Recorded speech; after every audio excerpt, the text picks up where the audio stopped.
తెలుగు శ్రోతలందరికీ నమస్కారం అండి. మన అలనాటి కథలు ఎవర్ గ్రీన్ స్టోరీస్ ఛానల్కి మీ అందరికీ స్వాగతం. విశిష్ట అనే నవల వినేద్దామండి. రచన శ్రీమతి పోల్కంపల్లి శాంతాదేవి గారు.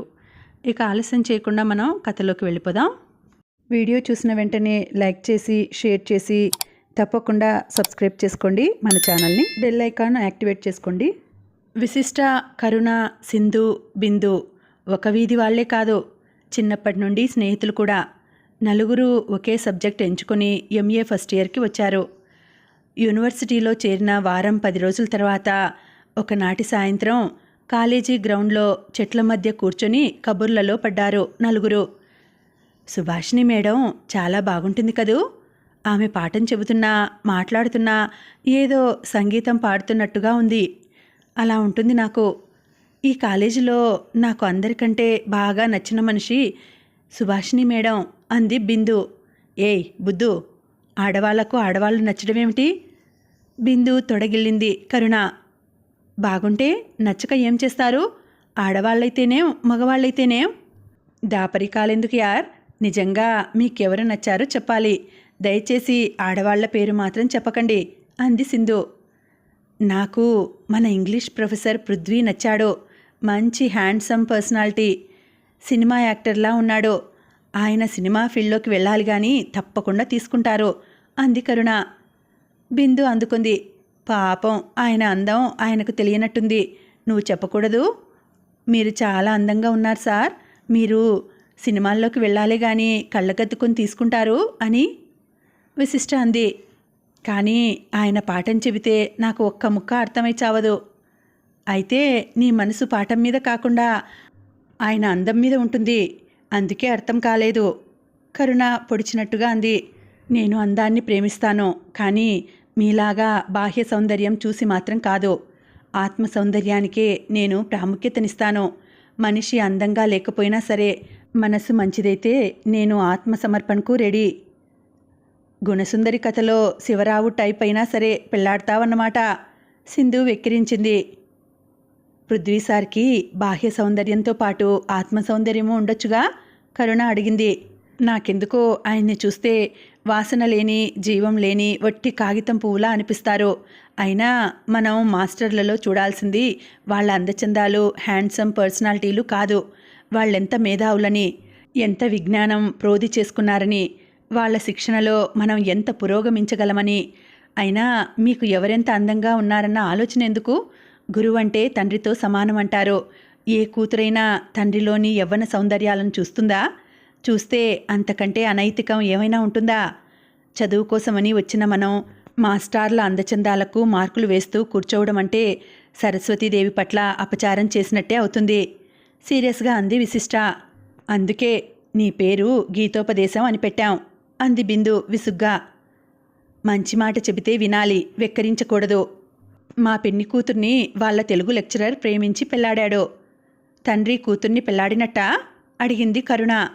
నైతిక విలువలకి విలువనిచ్చే వాళ్ళ దృష్టిలో అది అనైతిక బంధమే. వాళ్ళేం ప్రేమించి లేచిపోలేదే తల్లి. ఇరువైపులా పెద్దలు అంగీకరించి శాస్త్రీయంగా సాంప్రదాయ పద్ధతిలో వివాహం జరిపించారు. వాళ్ళదిప్పుడు ఎంతో ముచ్చటైన కాపురం. వాళ్ళకి ముత్యాల్లాంటి 2 పిల్లలు. ఎక్కడో ఏదో సంఘటన జరిగితే అందరూ అలా చేస్తే తప్పు లేదనడం తప్పు. కాలేజీలంటే స్వయంవర వేదికలు కావు. గురువులు గురువుల్లా ఉండాలి, శిష్యులు శిష్యుల్లా ఉండాలి. విద్యార్థి కావాలి కానీ ప్రేమార్థి కాకూడదు అంది విశిష్ట. బిందు తమాషాగా భుజాలు ఎగిరేసి ఎరక్కపోయి ఇరుక్కున్నాం, టాపిక్ మారుద్దాం అంది.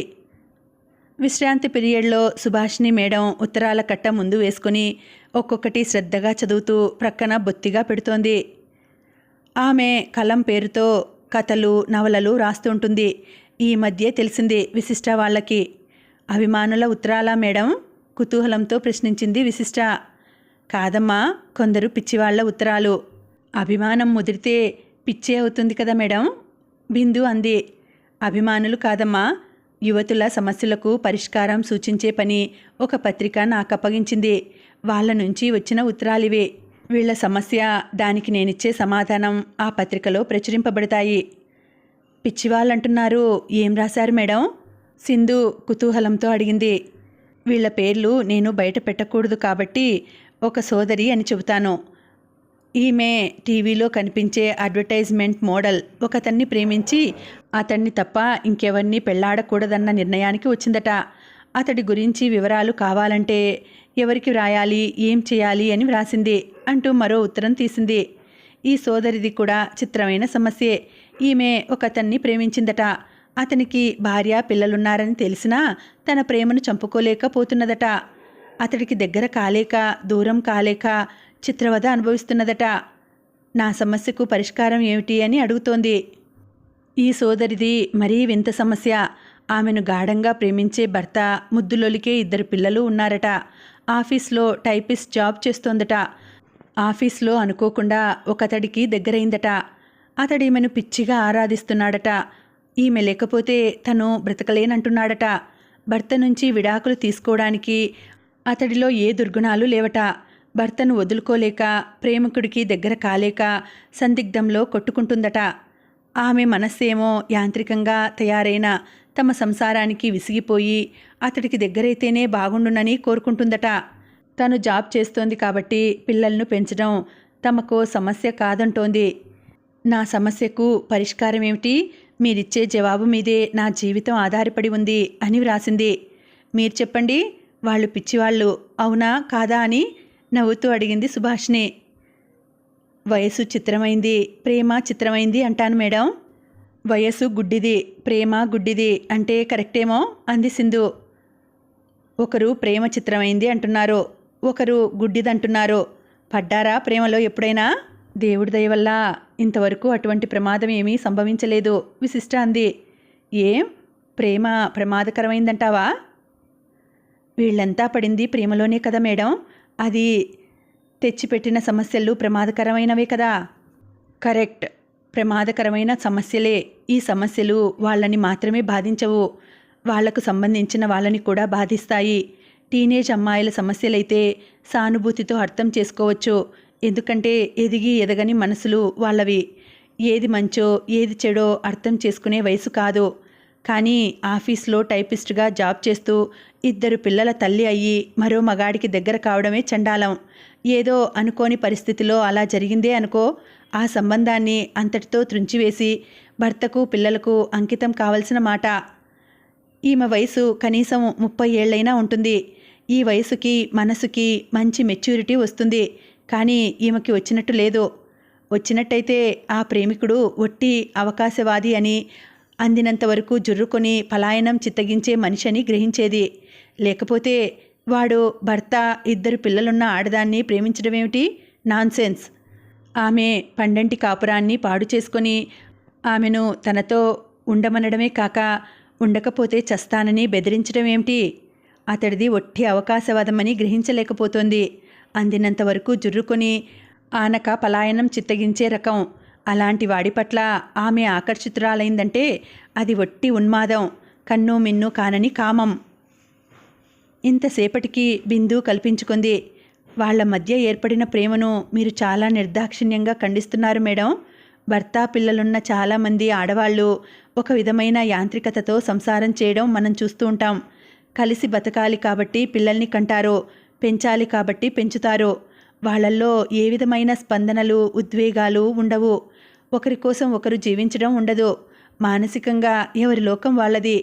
మీరు చెప్పిన ఈ సోదరి తన యాంత్రికమైన జీవితంలో ఒక తుఫాన్ రేపిన పురుషుడికి అనుకోకుండా దగ్గరైతే అది ఉన్మాదంగా కొట్టివేయకూడదేమో. చెల్లంగారి మైదానం చదివారా మేడం? చదివాను.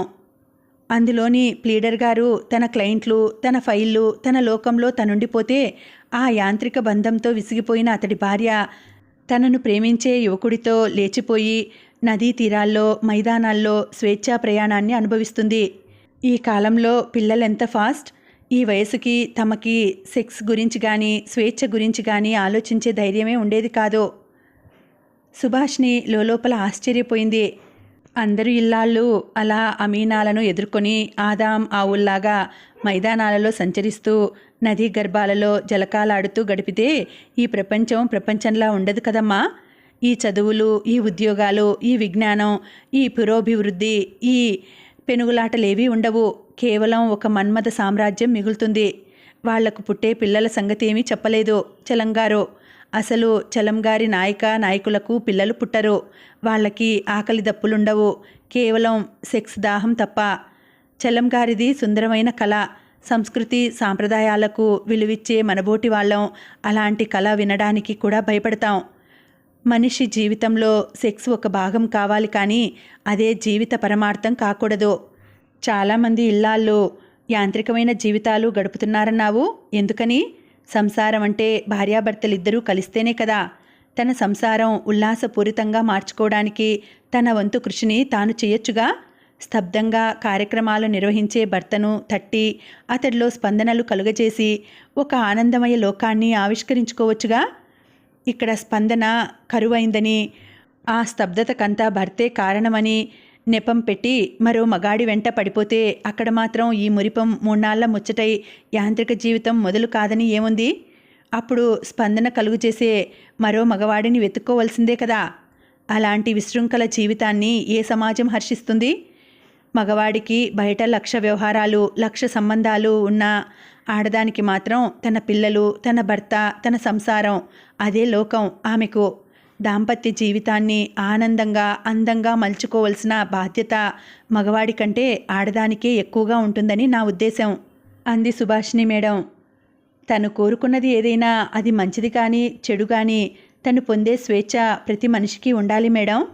అవతలి మనిషిని ఇబ్బంది పెట్టనంతవరకే ఈ స్వేచ్ఛ ఉండాలని నేనంటాను. మీరు అవివాహితులని విన్నాం. మీరెందుకని పెళ్లి చేసుకోలేదు? మీకు తగిన వరుడు దొరకక? విశిష్ట అడిగింది.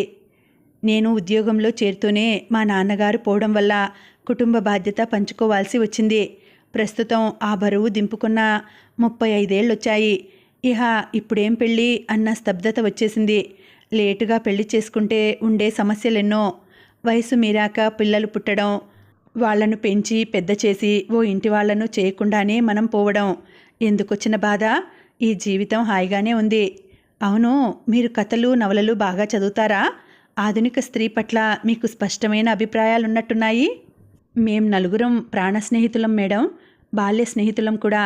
ఇది బిందు, ఇది సింధు, ఈమె కరుణ. నా పేరు విశిష్ట.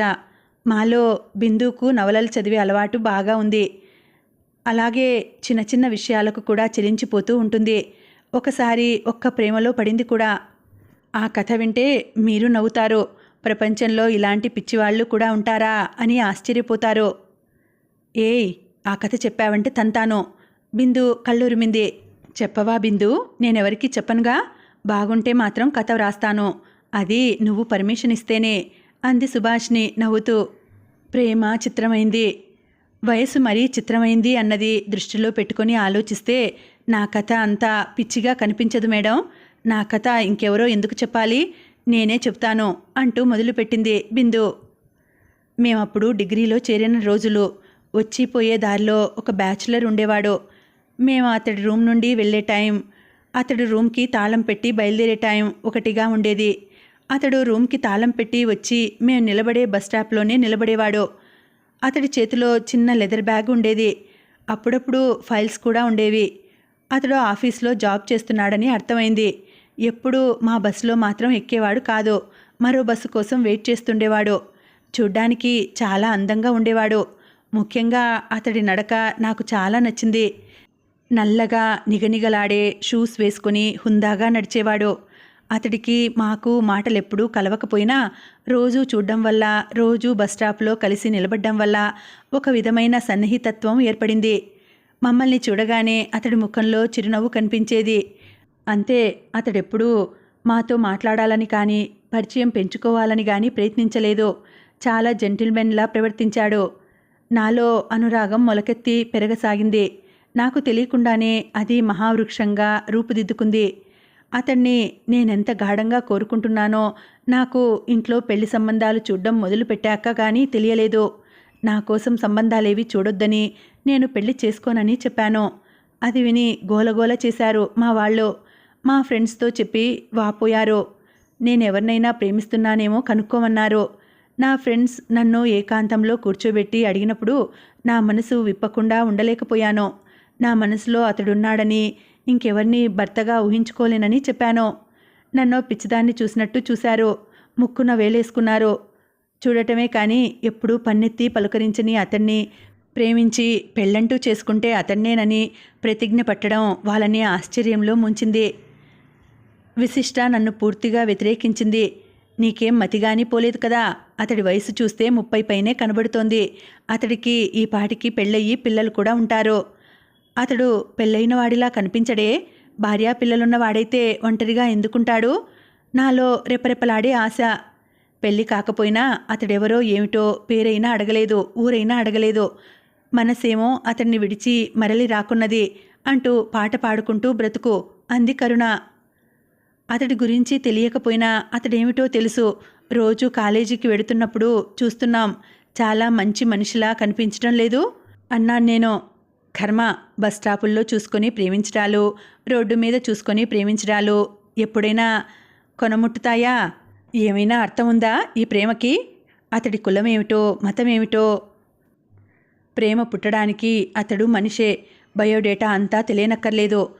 విశిష్ట కొండల మధ్య చిన్న పిల్ల కాలువగానో సెలయేరులాగానో పుట్టే నదీమ తల్లి తను దారంతా చూసుకుని పుట్టదు. పుట్టాక చెట్లని, పుట్టల్ని, గట్లని, లోయల్ని అధిగమించి సాగిపోతుంది.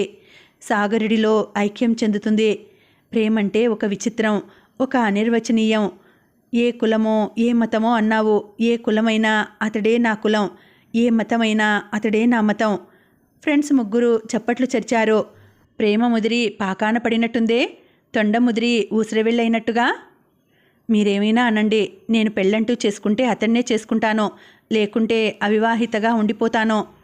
నా మనసులో దేవతాపీఠం మాత్రం ఎప్పటికీ అతడిదే. మరో మూర్తిని అక్కడ పెట్టి ఎట్టి పరిస్థితుల్లోనూ ప్రతిష్ఠించడం జరగదు అన్నాను ఆవేశంగా. అతడికి ఇదివరకే పెళ్ళయ్యి పిల్లలు కూడా ఉంటే? జీవితంలో అతన్ని భర్తగా పొందలేకపోవచ్చు, కానీ మనసులో అతన్నే నా భర్తగా ఊహించుకొని ఆ ఊహల్లో నేను జీవిస్తే ఎవరికి ఏమిటి అభ్యంతరం? అంతకంటే ఆత్మవంచన ఏముంటుంది? ఊహల్లో కాపురాలు, మనసులో ఆరాధనలు, అది మరొక ఆడదాని మగడితో. దాన్ని మానసిక వ్యభిచారం అంటారే. ఛీ, సిగ్గేయడం లేదు ఇలా మాట్లాడడానికి? ప్రేమంటే అది కేవలం ఊహల్లో, మనసుల్లో ఉండిపోకూడదు. అది పరస్పరం ఇచ్చిపుచ్చుకునేది కావాలి. అప్పుడే దానికి అందం, చందం. అంతేగాని ఊహల్లో మరో ఆడదాని భర్తకు భార్యగా జీవించడం ఏమిటి? అదొక మానసిక రుగ్మత, ఆరోగ్యవంతమైన ఆలోచన ఎంతమాత్రం కాదు. గాఢమైన ప్రేమ కొందరికి రుగ్మతగా, పిచ్చిగా కనిపిస్తే ఏం చేయను? మీరు ప్రేమలో పడితే గాని ప్రేమంటే ఏమిటో అర్థం కాదు. ప్రేమించు. ఎవరికి మొగుడు కాని, ఎవరికి ప్రియుడు కాని వాడిని చూసి ప్రేమించు. ఇంకెవరి మొగుడినో మాత్రం ప్రేమించకు. అంతకంటే అసహ్యం, అధమం మరొకటుండదు ఏ ఆడదానికైనా. విశిష్ట తీవ్రంగా హెచ్చరిస్తే అతడు వివాహితుడో అవివాహితుడో నేను మొత్తం అతడి బయోడేటా కనుక్కుంటాగా. అక్కడున్న ఇంటి ఓనర్ కొడుకు కిషోర్ మా అన్నయ్యకి బెస్ట్ ఫ్రెండ్. అతడు రోజు మా ఇంటికి వస్తూ ఉంటాడు అంది సింధు. సింధు తెచ్చే వార్త కోసం నా గుండెలు చిక్కబెట్టుకొని ఎదురు చూశాను. పిడుగుపాటు వార్త. అతడికి 10 ఏళ్ల క్రితమే పెళ్ళయింది. 2 టీన్స్కి తండ్రి కూడా. ఇతను ఇల్లరికపు అల్లుడు, అందుకే ఆమె ఇక్కడికి రాదు. అతడికి పిల్లలన్నా భార్య అన్నా పంచ ప్రాణాలు. అతడి గురించిన నిజాలు, నా ప్రేమను వెక్కిరించిన మాట నిజం. పరాయి సొమ్మును ప్రేమించడం కానీ ఆశించడం కానీ పాపం అనిపించింది. నెమ్మదిగా ఆ సుడిగుండం నుండి బయటపడ్డాను అని ముగించింది బిందు. నీ కథ బాగుంది బిందు. నేను కథ రాసుకోవడానికి పర్మిషన్ ఇస్తావా? ఊహలకి రెక్కలొచ్చే వయసది. పక్షి పిల్లకి రెక్కలొచ్చి ఎగరడం నేర్చుకుంటున్నప్పుడు ఏ ముళ్ళ కంపలో పడుతుందో, ఏ పూలవనంలో పడుతుందో తెలియదు. వ్రాయండి మేడం. ప్రతి కన్నెపిల్ల గుండెని ఎవరో ఒకరు గిలిగింతలు పెడతారు. కొందరు గుట్టుగా ఉండిపోతే కొందరు మాత్రమే బహిర్గతమవుతారు అంది బిందు. మిమ్మల్ని చూస్తుంటే నాకు చాలా సంతోషంగా ఉంది పిల్లలు. కేవలం సినిమాలు, షికార్లు, ఏదో అమ్మా నాన్న చదివిస్తున్నారు కదా అని డిగ్రీలను అలంకారప్రాయంగా చదివే ఆడపిల్లలు వీళ్ల శాతమే ఎక్కువగా చూశాను. సామాజిక చైతన్యం, సమస్యల పట్ల అవగాహన ఇప్పుడు మీలో చూస్తున్నాను. మీలాంటి వారే కావాలి మహిళా చైతన్యం వెళ్ళి విరేయడానికి. మీలాంటి వారే కావాలి మహిళల ఆత్మగౌరవం నిలబెట్టడానికి. సుభాష్ని మనస్ఫూర్తిగా అభినందించింది. మీరిప్పుడు ఏం కథ వ్రాస్తున్నారు మేడం? విశిష్ట కుతూహలంతో ప్రశ్నించింది. అతివల మీద జరిగే అత్యాచారాలను సబ్జెక్టుగా తీసుకొని వ్రాస్తున్నాను. పొలాల్లో, ఫ్యాక్టరీల్లో, మోతుబరుల ఇళ్లల్లో ఆడవాళ్ల మీద అత్యాచారం జరగడం సహజమే. అయినా ఇప్పుడు ఆఫీసుల్లో పరమ పవిత్రమైన విద్యాలయాల్లోకి కూడా ప్రవేశించాయి. అందమైన స్టూడెంట్ కనిపిస్తే లెక్చరర్ నడత పక్కదారి పడుతోంది. వాళ్ళకి ట్యూషన్లు చెప్పే నెపంతో ఇంటికి పిలిపించి పాడు చేసిన సంఘటనలు ఎన్నో ఉన్నాయి. ప్రొఫెసర్ల దయాభిక్ష మీద ఆధారపడే లేడీ రీసెర్చ్ స్కాలర్లు కొందరు ప్రొఫెసర్ల కామదాహానికి బలి అయిన సంఘటనలు కొన్ని నా దృష్టిలోకి వచ్చాయి. జరిగిన కొన్ని సంఘటనల ఆధారంగా వ్రాస్తున్నాను నవల. మేము ఇంటర్మీడియట్లోకి వచ్చినప్పటి నుండి పత్రికలు, నవలలు చదవడం అలవాటైంది మేడం. ముఖ్యంగా మీ రచనలంటే మాకిష్టం. ఏదో కాలక్షేపం కథలు కాక ఆలోచనాత్మకంగా ఉంటాయి మీ రచనలు. సాంధ్యశ్రీ అన్న కలం పేరుతో వ్రాస్తున్నది మీరని తెలిసాక ఇప్పుడు మరింత ఇంట్రెస్ట్ పెరిగింది మీ రచనల పట్ల. ఆరాధనాపూర్వకంగా అంది బిందు. నాకింత గొప్ప పాఠకాభిమానులున్నారని నాకీనాడే తెలిసిందర్రా. నా పాఠకులు చాలా తెలివైన వాళ్ళని తెలిసాక రచనలు మరింత బాధ్యతాయుతంగా చేయకపోతే వీపు మీద తాషా మార్చా మ్రోగిస్తారని తెలిసింది. సుభాషిణి విసిరిన చలోక్తికి నలుగురు పక్కున నవ్వారు. విశిష్టకి జ్వరం రావడం వల్ల 2 రోజులు కాలేజీకి వెళ్ళలేదు. ఆ 2 రోజులు నడిచిన పాఠాలు తెలుసుకొని నోట్స్ తీసుకుంది కరుణ దగ్గర నుండి. ఇంటికి వచ్చి నోట్స్ తెచ్చిన విశిష్టకు నోట్స్లో అక్కడక్కడ ఏవో సినిమా పాటలు కనిపించాయి. దీనికి ఈ సినిమా పాటల పిచ్చేమిటో అనుకుంటూ పేజీలు తిప్పసాగింది. ఒకచోట కరుణ పృథ్వీ అని వ్రాసింది. మామూలుగా వ్రాసినట్లుగా కాదు, ఏదో శిల మీద ఉలితో చెక్కినట్లుగా ఉన్నాయి ఆ అక్షరాలు. ఒకచోట కాదు, 4-5 పేజీల్లో ఆ పేరు రాసిన చోటల్లా ఆకుతో ఉన్న గులాబీ పువ్వు వేసింది. కరుణకి బొమ్మలు వేయడంలో చిన్నప్పటి నుండి ఆసక్తి ఉంది. చిత్రలేఖనం కాంపిటీషన్స్లో 2-3 సార్లు బహుమతులు గెలుచుకుంది కూడా. తన పేరుతో కలిపి అతడి పేరు రాసుకుందంటే ఖచ్చితంగా ఇది ఏదో ప్రేమ వ్యవహారమే ఉంటుందనిపించింది. పృథ్వీ పేరుతో ఎవరైనా స్టూడెంట్ ఉన్నాడా, లేక ప్రొఫెసర్ పృథ్వీ కుమారా? చిన్నప్పటి నుండి ఏ అరమరికలు లేకుండా పెరిగిన తమ మధ్య ఈ దాపరికం ఎలా చోటు చేసుకుంది? మరునాడు నోట్స్ కరుణకి ఇచ్చేస్తూ, నువ్వు చాలా మారిపోయావు కరుణ అంది నిష్ఠూరంగా. మారిపోయానా? ఏం చూసంటున్నావు ఆ మాట? ఆశ్చర్యపోయింది కరుణ. చిన్నప్పటి నుండి మనం స్నేహితులం. నీకు నాకు మధ్య ఏ దాపరికాలు లేవు. ఇప్పుడొచ్చాయంటే మారిపోయినట్టే కదా. ఇప్పుడు నేనేం దాచాను నీ నుండి? దాచావు, గుర్తు తెచ్చుకో. అబ్బే, నేనేం దాచిన గుర్తులేదు.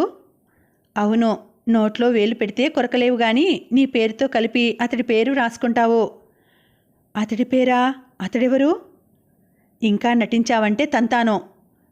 అడిగేదేదో సూటిగా అడగొచ్చుగా. పృథ్వీ ఎవరు?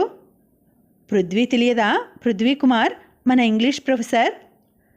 అతడితో నీకెప్పుడు పెళ్ళైంది? వ్యంగ్యంగా అడిగింది. పెళ్ళయిందని ఎవరు చెప్పారు? ఆశ్చర్యపోవడం కరుణ వంతు అయింది. ఈ రాతలకి అర్థమేమిటే? ఆమె చేతిలోంచి చివాలన నోట్స్ లాక్కొని గబగబా పేజీలు తిప్పి కరుణ పృథ్వీ అని వ్రాసి ఉన్న చోటు చూపించింది విశిష్ట. ఇదా, ఇది ఇది నీళ్ళు నమిలింది కరుణ. చెప్పు, దీనికి అర్థమేమిటి?